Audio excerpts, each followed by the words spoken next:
Today we are going to start basic mathematics. It is for class 11 or class 10th student also can watch basic mathematics.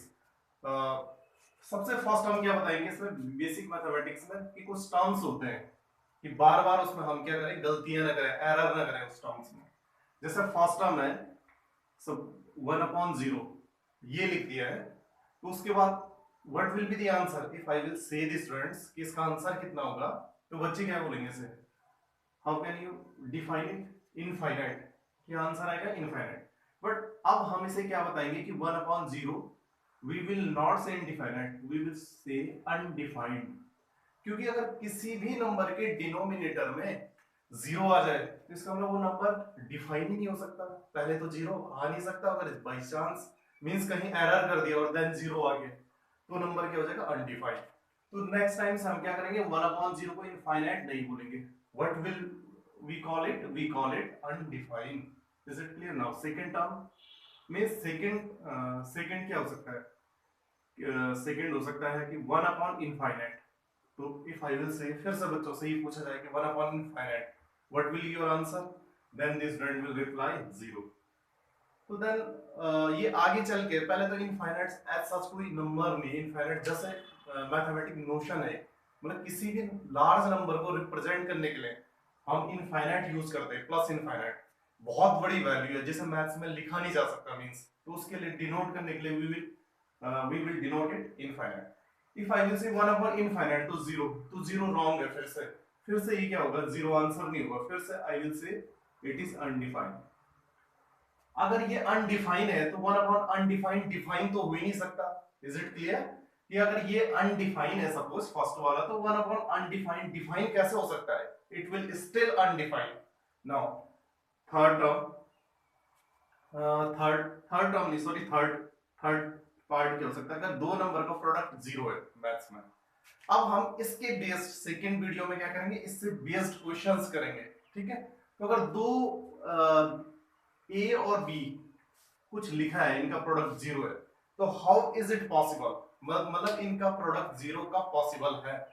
तो ये बिल्कुल answer बच्चे दे सकते हैं इसमें से, कब पॉसिबल होगा, या तो ए 0 होगा और इधर यूज होगा ना, इधर या तो ए 0 होगा और बी 0 होगा, एक ही टाइम पे दोनों 0 नहीं हो सकते हैं। तो क्या होगा, इधर ए 0, यू विल राइट इधर ए 0 और बी 0, ठीक है।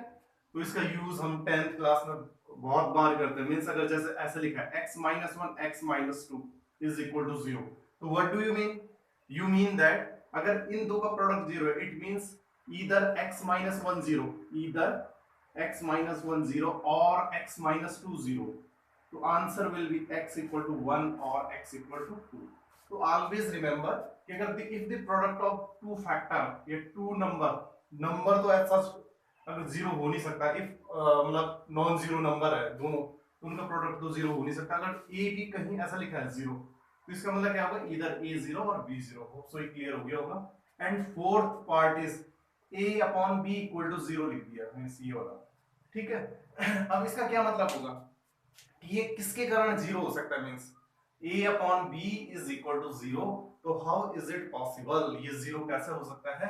तो फिर से दिमाग में एक बात आएगी कि नीचे तो 0 हो नहीं सकता, क्योंकि पहले ही बता चुके अगर नीचे 0 होगा तो ये अनडिफाइन हो जाएगा, इट मींस ये 0 किसके कारण होगा, तो only it is possible when a equal to 0। ये कब पॉसिबल है, जब a की वैल्यू खुद क्या हो जाएगी, 0 हो जाएगी। अच्छा फिफ्थ कुछ छोटे छोटे टर्म्स हैं कि अगर ऐसा बोला जाए कि मैथ्स में कि हमें एक जस्ट बड़ी नंबर निकालनी है, जैसे मैंने ये 4 लिख दिया, वो ये पूछा कि 4 से जस्ट बड़ी नंबर निकालनी है, तो 4 से जस्ट बड़ी नंबर कह रहा हूं मैं, ये 4 लिखा है तो 4 से जस्ट बड़ी नंबर, ये नंबर लाइन है 4, तो इससे जस्ट बड़ी नंबर क्या होगा। मैं इंटीजर के बारे में नहीं कर रहा हूं बात, I am not talking about integer, I am just talking about number. तो 4 से जस्ट बड़ी नंबर क्या होगी, वो डिफाइन।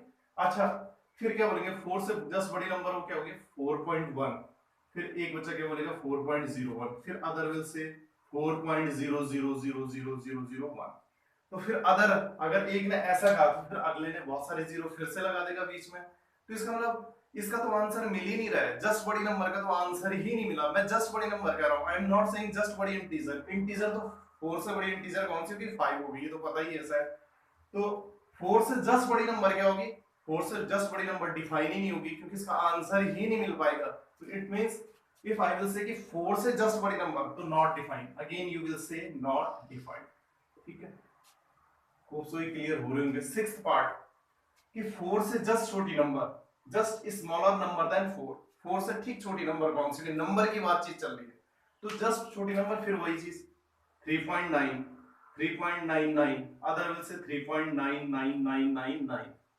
तो इस तरह से चलता जाएगा। तो फिर से अगर एक और कहेगा तो 3.9, बहुत सारे 9 लगाएगा तो 9 बार कह देगा एक बच्चा, स्मार्ट सा बच्चा 9 बार। तो फिर से अगर वो इसे सॉल्व करेगा ना 9 के हिसाब से, तो इसका आंसर कितना आएगा? 4। तो ये तो 4 ही आएगा इसका आंसर। इसका मतलब 4 से जस्ट छोटी नंबर भी इट इज नॉट डिफाइंड। तो first term, first, second, third, fourth, fifth and sixth. तो 6 basic term, and other video we will do other basic term related to basic mathematics.